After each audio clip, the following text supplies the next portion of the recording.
प्यारे बच्चों, आज हम उत्तर प्रदेश पॉलिटेक्निक संयुक्त प्रवेश परीक्षा के मॉडल पेपर को आपको बताने जा रहे हैं, जो आपकी परीक्षा के लिए बेहद ज़रूरी है।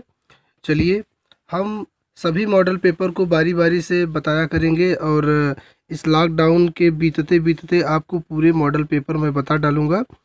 प्रश्न संख्या 1 है, 6 घंटियाँ एक साथ प्रातः 8 बजे बजी थी। यदि ये सभी 2, 4, 6, 8, 10 एवं 12 मिनट के अंतराल पर बजती हूँ तो पुनः कितने बजे इकट्ठा एक साथ बजेंगी।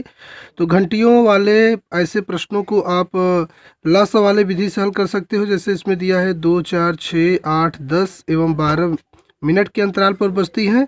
तो आपको क्या करना है, सिंपली इसका लसा लेना है। और लसा लेने का तरीका ये है, जैसे 2 चौक 8, एक हम आपको शॉर्टकट ट्रिक बता रहे हैं और इसके तरीके से आप बहुत ही आसान विधि से लसा निकाल सकते हो।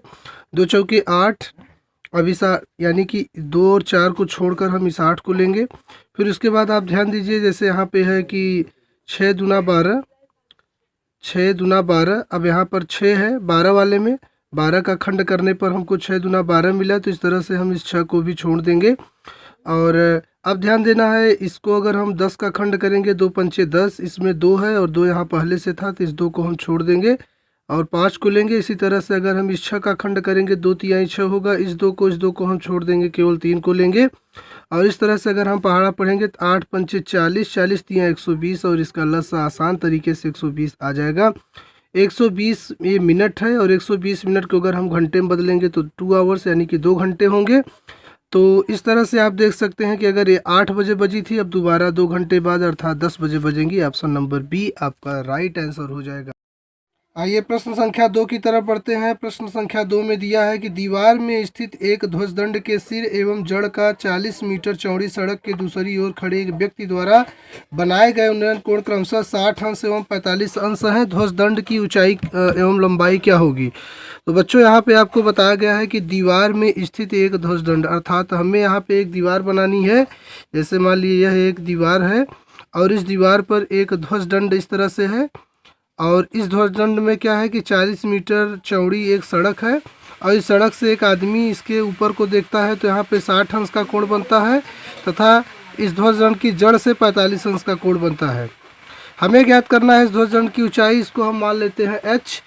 और अब क्या करना हमें, और इसके मकान की ऊंचाई को x मान लेते हैं। अब चूंकि आप ये ध्यान दीजिए कि ये जो एक त्रिभुज है, इस त्रिभुज में अगर ये देखिएंगे तो ये लंब है और ये आधार है, लंब बटे आधार, तो लंब इसका h प्लस एक्स हो जाएगा, h प्लस एक्स और बटे आधार है 40 बराबर। इसमें जो कोण बन रहा है 60 डिग्री का बन रहा है, तो हम यहाँ कहेंगे कि tan 60 डिग्री, tan 60 डिग्री इस तरह से, तो हो जाएगा h प्लस एक्स और जो बटे 40 है उस तरफ जाके मल्टीप्लाई में 40 हो जाएगा और tan 60 अंश का मान √3 होता है, इस तरह से हो जाएगा।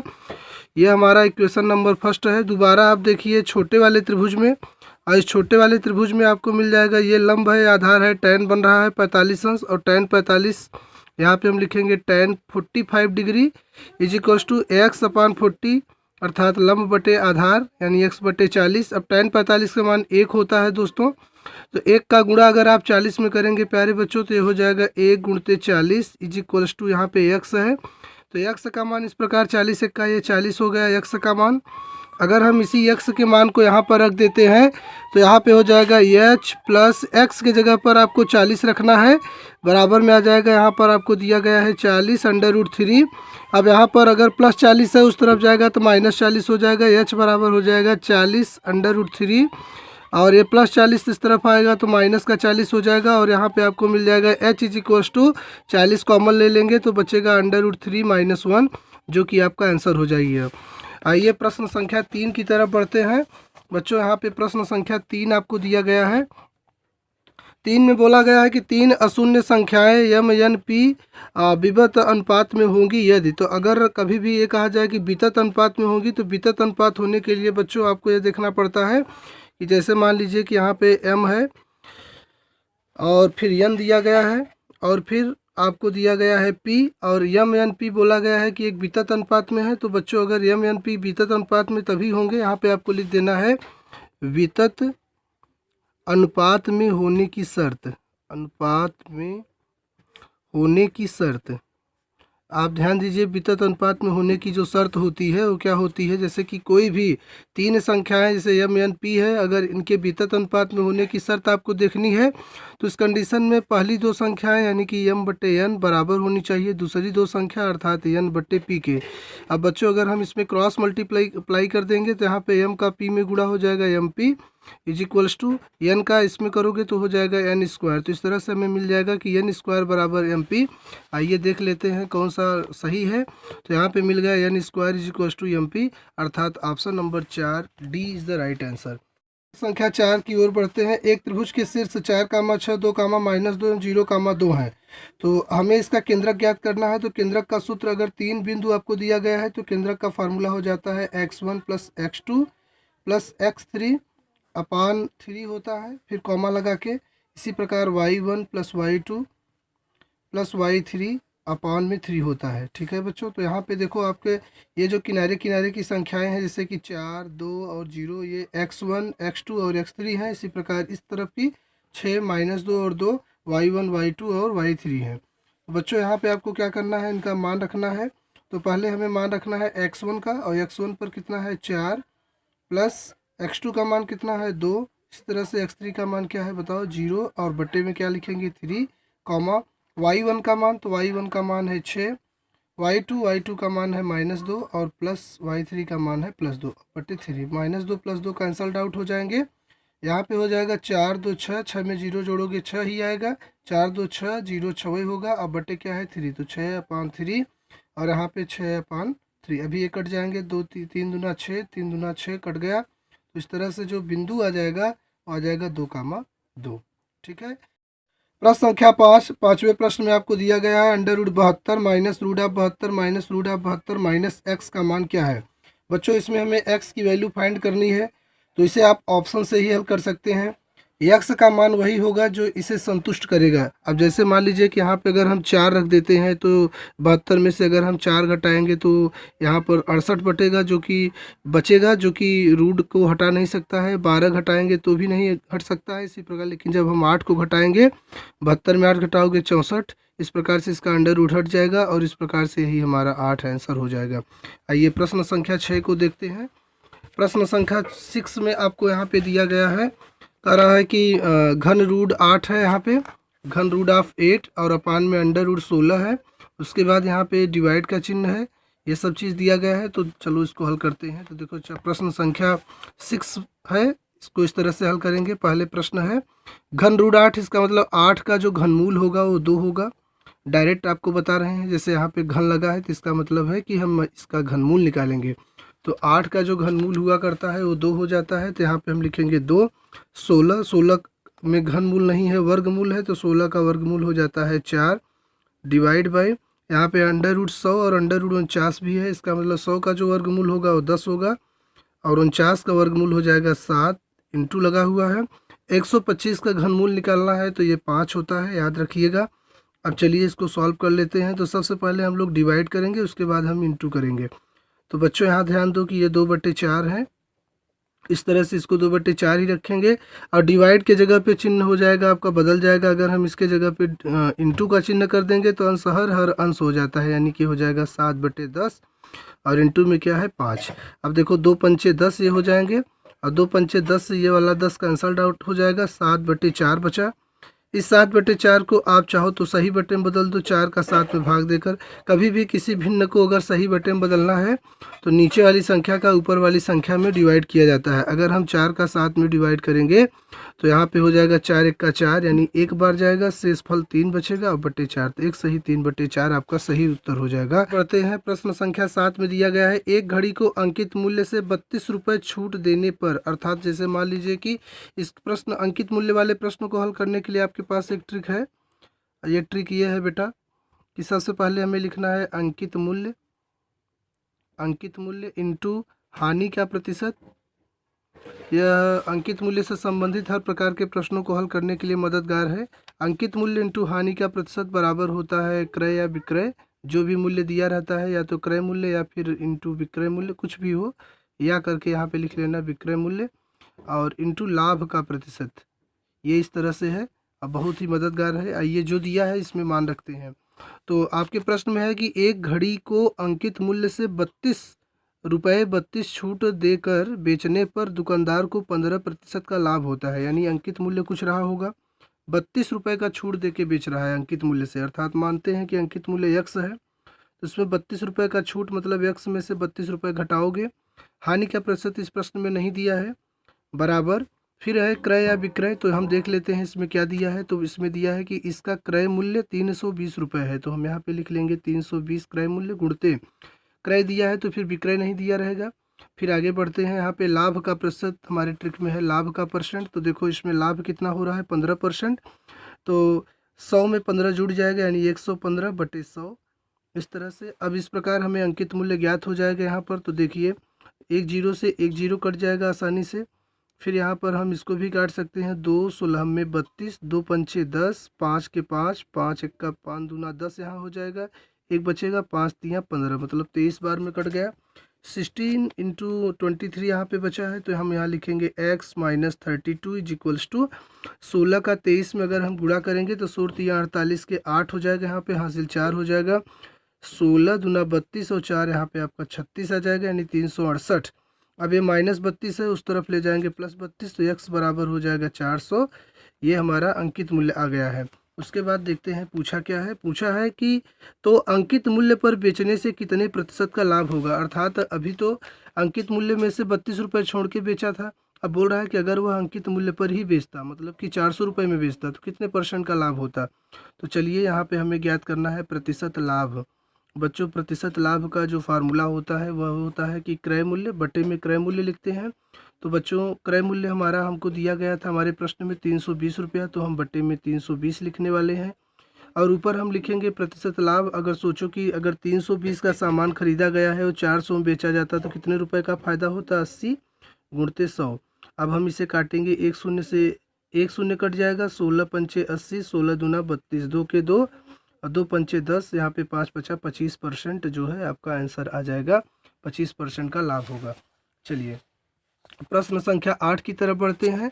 8वें प्रश्न को, ये ट्रिग्नोमेट्री का प्रश्न है, आप इसे डायरेक्ट भी लगा सकते हो। यहाँ दिया है sin a + b × sin a - b का मान क्या होता है, सबको पता है कि एक ब्रैकेट में +b है, दूसरे में -b है। इसको सॉल्व करने पे हमें मिल जाएगा sin² a - sin² b, अर्थात इसका जो आंसर होगा sin a + b sin a - b बराबर होता है sin² a - sin²b।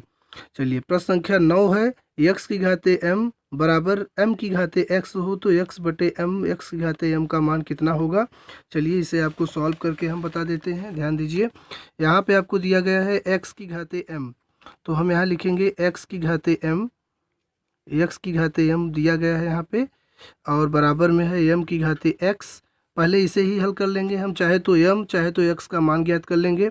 चलिए हम अगर m का मान निकालते हैं तो यहाँ पे हो जाएगा x, और ये जो घात है इधर आएगी, तो कोई भी घात, ध्यान लीजिए कि अगर जैसे m पर यहाँ पे घात लगी है तो इस तरफ आके बटे में हो जाएगी, यानी m पहले से है, और ये जो x आएगी इसके बटे में ऐसे लग जाएगी, यानी x घाते m बटे x बराबर यहाँ पे क्या बचेगा m। ये m का मान आ चुका है।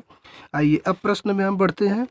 प्रश्न में यहाँ पे दिया गया है तो इसका को मान ज्ञात करना है, तो यहाँ दिया है x बटे m, और x की घात x बटे m है, और इसकी भी घात अगर हम इसको अलग कोष्ठक हटा के लिखेंगे तो दोनों की घातें x बटे m है बच्चों।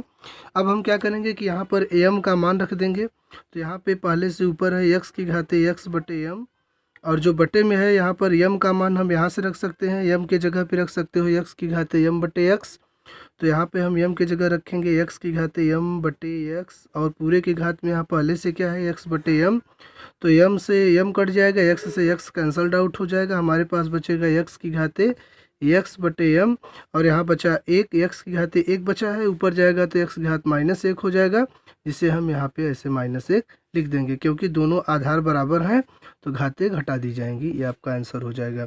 आइए प्रश्न संख्या 10 की ओर बढ़ते हैं। 10वें प्रश्न में आपको दिया गया है कि एक नल एक टैंक को 5 घंटे में भर सकता है तथा दूसरा नल उसे 10 घंटे में भर सकता है, जबकि तीसरा नल इस टैंक को 7 सही 1/2 घंटे में खाली कर सकता है। अब कह रहा है कि तीनों नल एक साथ खोले जाएं तो टैंक भरने में लगा समय क्या होगा। बच्चों बहुत ही सरल है, आपको हम इसको बहुत ही आसानी से बताएंगे।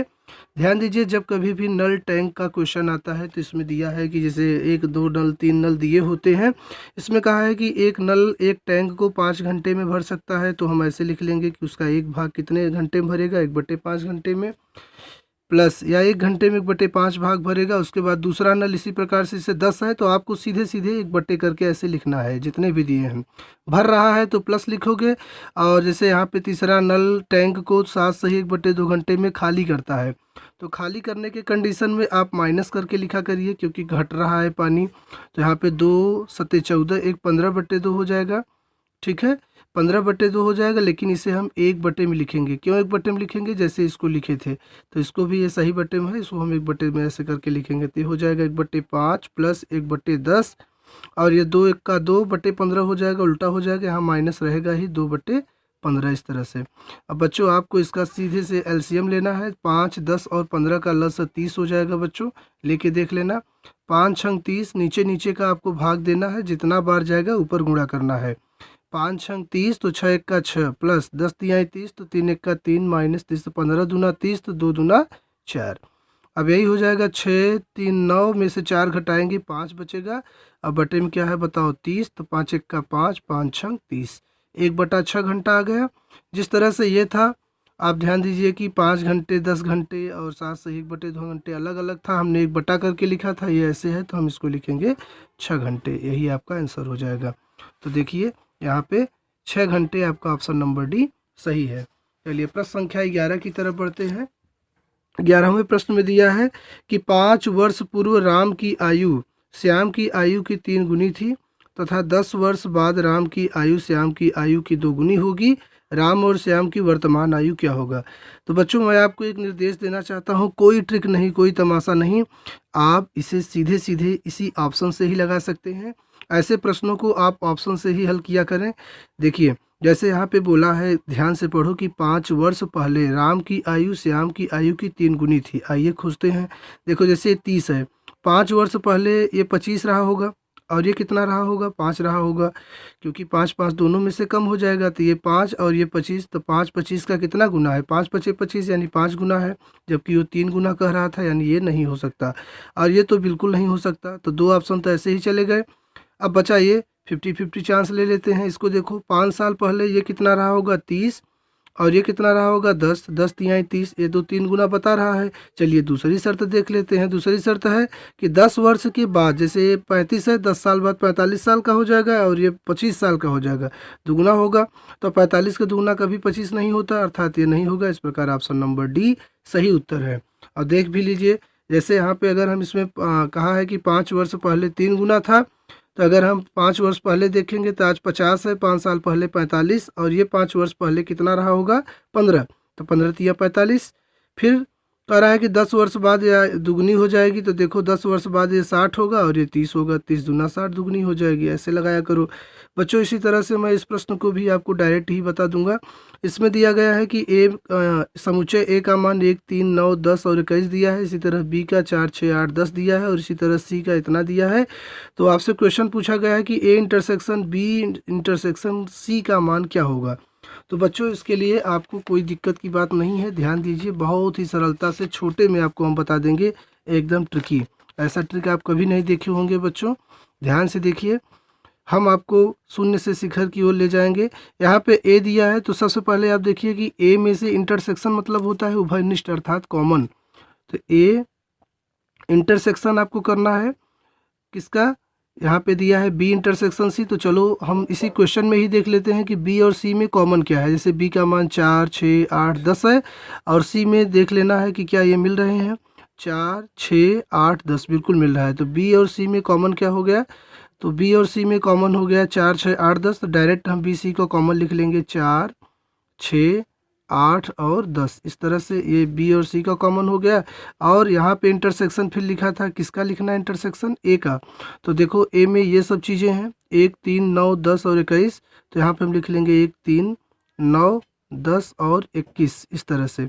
अब हम देखेंगे कि इसमें और इसमें कॉमन क्या है, यही इंटरसेक्शन हमसे पूछा गया था। तो बच्चों यहाँ देखो 1 3 9 और 21, एक इसमें नहीं मिल रहा है, जबकि 10 और 10 दोनों मिल रहा है, तो इसका इंटरसेक्शन फाइनली आंसर 10 आएगा। ठीक है, संख्या 13 की तरफ बढ़ते हैं। 13वें प्रश्न में आपको यहाँ पे दिया गया है लॉग BC अपान ए स्क्वायर, इसी तरह से AC अपान बी स्क्वायर, इसी तरह से AB अपान सी स्क्वायर दिया गया है, का मान क्या है। तो बच्चों लॉग का एक नियम होता है कि अगर कभी भी लॉग में A plus log B plus log C, अगर लॉग में कोई चीज़ें प्लस में दी गई हैं तो इसका जो सूत्र होता है प्लस की चीज़ें बदल जाती हैं मल्टीप्लाई में, अर्थात इसे लिख सकते हैं लॉग जो A B और C दिया गया है, इसे हम लिख सकेंगे log ABC, इस तरह से मल्टीप्लाई में लिख सकेंगे। तो ठीक उसी प्रकार से बच्चों हम इसे लिख सकते हैं, ये सभी चीज़ें प्लस में हैं, हम इन्हें मल्टीप्लाई में लिखेंगे और log को केवल एक बार ही लिखेंगे, तो लिखेंगे log BC बटा में ये जो A स्क्वायर दिया है इंटू फिर यहाँ पे AC अपॉन में B स्क्वायर लिखेंगे इंटू यहाँ पे AB है अपॉन में C स्क्वायर लिखेंगे। लॉग का कोई भी प्रश्न अगर ऐसे दिया है प्लस में तो उसे हम इसे इंटू बदल सकते हैं। बेस 10 यहाँ पे दिया गया है, सबके बेस में 10 है, तो हम इस 10 को भी यहाँ लिख लेंगे। अब देखेंगे क्या कट रहा है, तो ऊपर देखिए C 2 बार है, तो ये C 2 बार से नीचे वाला C स्क्वायर कैंसल आउट हो जाएगा। इसी तरह से B भी 2 बार है, B स्क्वायर कैंसिल हो जाएगा, A 2 बार है, स्क्वायर कैंसिल हो जाएगा, सब कट गए एक बार में, तो बचा 1 और यहाँ बचा log 1 बेस 10 और इसका मान क्या होता है बच्चों 0। तो log 1 बेस 10 का मान 0, ऑप्शन नंबर बी सही प्रश्न उत्तर है। ठीक है, प्रश्न संख्या 14 की तरफ बढ़ते हैं। त्रिभुज ACD में कोण ABC बड़ा है 90 अंश से। तो देखो यहाँ पर जैसे कि ये त्रिभुज है AC और यहाँ पे D है, इसमें कोण ABC यानी कि ये हमें देखना है ये वाला कोण अधिक कोण है जो कि 90 अंश से ज़्यादा है, ये B पर बना कोण 90 से ज़्यादा है, ऐसा प्रश्न में दिया गया है। फिर कहा है कि AD लंब है CB पर, अर्थात ये जो AD line dot dot dot करके दी गई है ये परपेंडिकुलर है, 90 डिग्री बना रही है, किस पर, इस पर CB पर बना रही है। आपको कहा गया है तो AC स्क्वायर का मान ज्ञात करो, यहाँ स्क्वायर मिट गया था बच्चों, स्क्वायर रहेगा, AC स्क्वायर का मान हमें पता लगाना है। तो बच्चों आप अगर ध्यान से देखेंगे तो यहाँ पे 2 समकोण त्रिभुज हैं, एक ये समकोण त्रिभुज है ऐसे और एक ये बड़ा वाला समकोण त्रिभुज है। तो समकोण त्रिभुज में पाइथागोरस प्रमेय लगता है। तो अगर हम इस छोटे वाले त्रिभुज को पहले देखें ABD में, तो हम आपको ट्रिकी बता रहे हैं इसलिए हम डायरेक्ट बताएंगे, ध्यान से देखिए। तो अगर हम इसमें देखेंगे तो ये 90 के सामने का ये जो भुजा है यानी कि AB जो भुजा है वो इसके लिए कर्ण होगी। तो कर्ण का फार्मूला होता है कि यानी कि AB स्क्वायर, या फिर हम लंब का ले लें, लंब यानी कि AD स्क्वायर, लंब बराबर होता है कर्ण का स्क्वायर माइनस आधार का स्क्वायर। तो कर्ण है AB स्क्वायर माइनस आधार क्या है BD, यानी AB square minus BD square, इस तरह से लिखेंगे और ये हमारा समीकरण 1 है। उसी तरह से दूसरे बार में हम बड़े वाले त्रिभुज को ले लेते हैं और इसमें ये कर्ण रहेगा AC। तो हम लिख सकेंगे कि AD स्क्वायर यानी कि लंब बराबर हो जाएगा कर्ण का स्क्वायर, मतलब कि AC स्क्वायर माइनस ये CD स्क्वायर, यहाँ पे हम लिख देंगे CD स्क्वायर इस तरह से, और ये क्वेश्चन नंबर 2 हो जाएगा। प्यारे बच्चों आपको ध्यान देना है कि यहाँ पे हम देख रहे हैं कि जब किसी समीकरण का LHS बराबर हो या RHS बराबर हो, जैसे AD स्क्वायर बराबर है, इस साइड का भाग अगर बराबर है तो ये भी आपस में ये पूरा भाग बराबर होगा। तो हम इसे लिख लेंगे AB स्क्वायर, तुलना करने पर आ जाएगा AB square minus BD square और बराबर में हो जाएगा क्या AC स्क्वायर माइनस, इस CD को हम क्या लिख सकते हैं, ध्यान से देखिए, ये जो CD दिया गया है CD पूरी लंबाई है, जबकि इसे हम इतना प्लस इतना लिख सकते हैं यानी BD प्लस BC।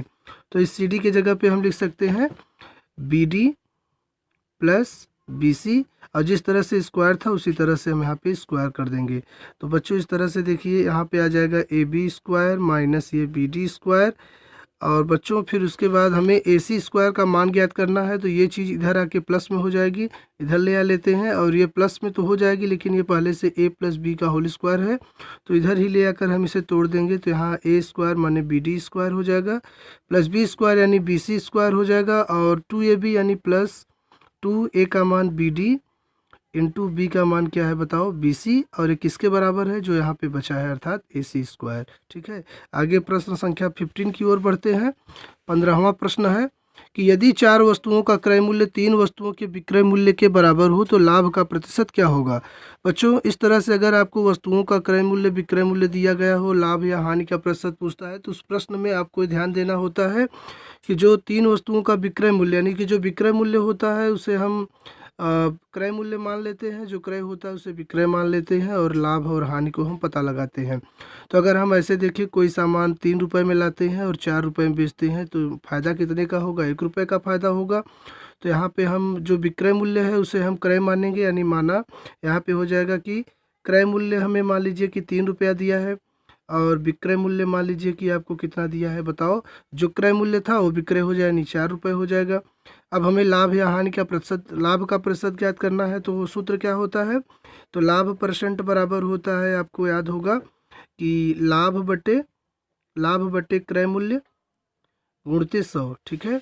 लाभ बटे क्रय मूल्य गुणते 100 इस तरह से होता है। तो हम क्या करेंगे, यहाँ पे सबसे पहले यहाँ पे लिखेंगे कि लाभ कितना हो रहा है। तो अब सोचिए 3 का सामान 4 में बेच रहे हो तो लाभ 1 रुपये का होगा। तो 1 बटे, अब क्रय मूल्य कितना है? 3 रुपये है, तो 3 गुणते यहाँ पे 100 करोगे। 100 1 का 100 बटे 3 हो जाएगा और जब आप इसे डिवाइड करेंगे तो यह 33 सही 1/3% के बराबर आ जाएगा। बच्चों, इस वीडियो में हम आपको 15 प्रश्न दे रहे हैं। अगली वीडियो में हम इस पूरे प्रश्नावली को हल कर देंगे।